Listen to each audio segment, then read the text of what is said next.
Fresh off the heels of a huge announcement from T-Mobile, we have the T-Priority First Responder Service.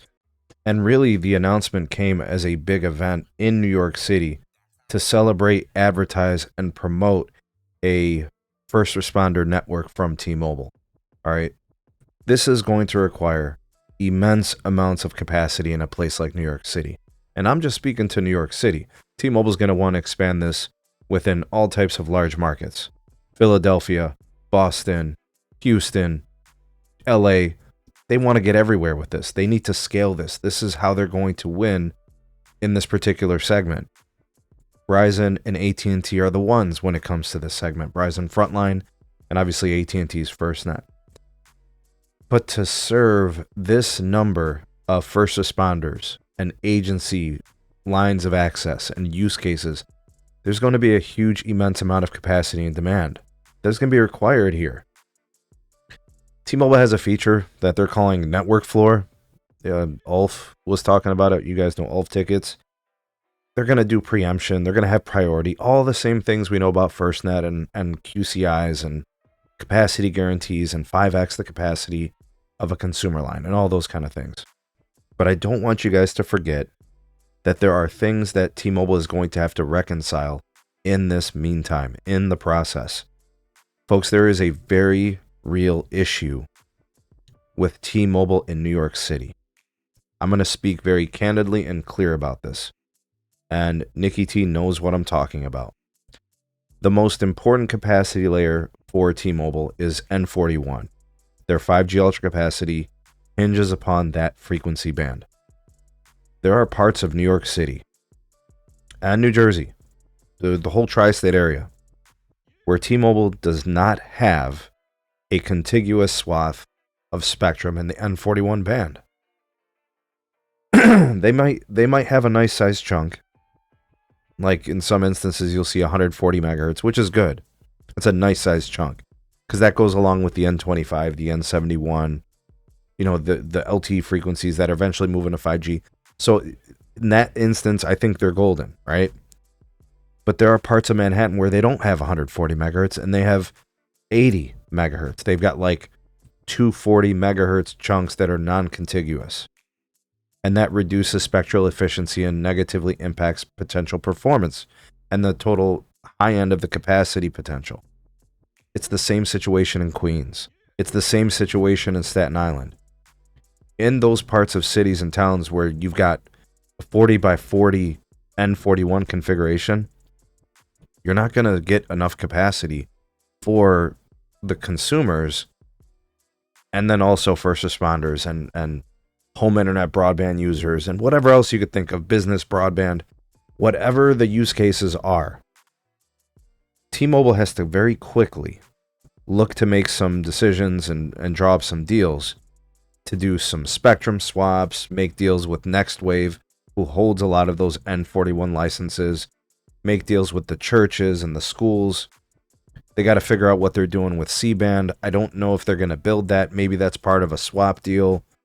Make the purchases, sign lease agreements. I don't know what they need to do. That's their decisions to make, and they can make the best decisions for their business.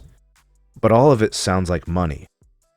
Meaning they have to spend, which is going to increase CapEx. And as of right now, I don't see it. In the 2025 guidance, maybe 2026, they'll kind of look at this and address this. But I'll be honest with you guys, there's no indication of that kind of happening right now. And can first responders, can they wait for these decisions to be made? Can they wait for the additional capacity to be deployed?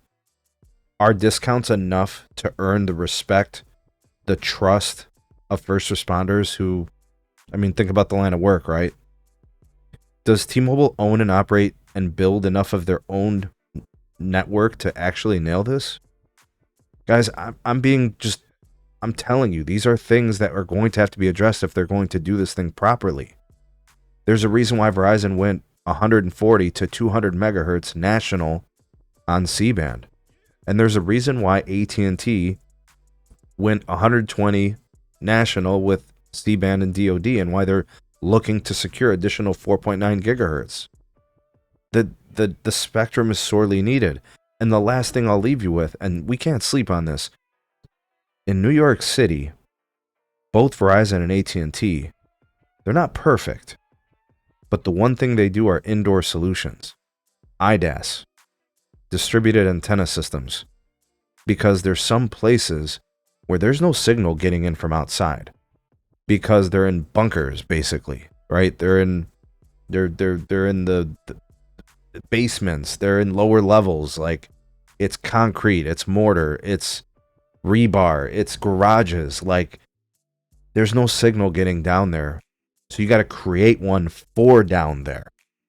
And that's something that Verizon and I think even AT&T to an extent, that's what they do in places like New York City. And that's why, you know, the first responders have relied on them for so long.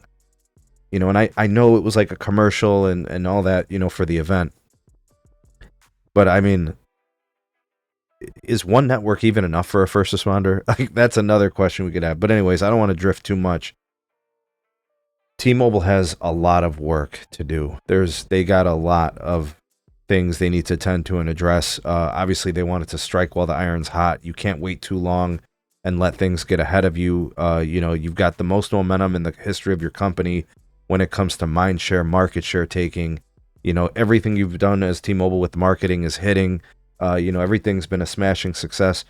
They need to quickly address these technical issues with their network if they're going to take market share from the dominant monsters, which are both FirstNet by AT&T and Frontline by Verizon. They are the gold standard for the first responder, and I think T-Mobile knows that. And I thought what was very telling is when there was a gentleman, I don't know if he's law enforcement or fire, you know, or whatever, public safety, you know, person in the industry or whatever. He asked a question during the interview process or whatever, the Q&A, and he asked about the indoor solutions, and you know, T-Mobile didn't really have an answer. They were just like, you know, we're going to be working on these things and we're going to address them, and we don't have timetable answers for you, you know, time scale and all that. They don't, guys. They don't. And at least they kept it real, and they were honest about it. They didn't want to beat around the bush, because you can't lie to these people. You can't lie to first responders. You can't lie to emergency personnel. You just can't do it. They are no fluff, no passes, no joking, no messing around. And I think that's what they understand. We're going to monitor this closely. We'll have follow-up videos. You know, the network's going to have to get bigger, better, stronger, more dynamic. It doesn't matter if you have network slicing if you don't have DAS systems. It doesn't matter if you have network slicing and you don't have solutions for difficult scenarios. The software doesn't matter if the hardware doesn't exist. I'll just leave it at that.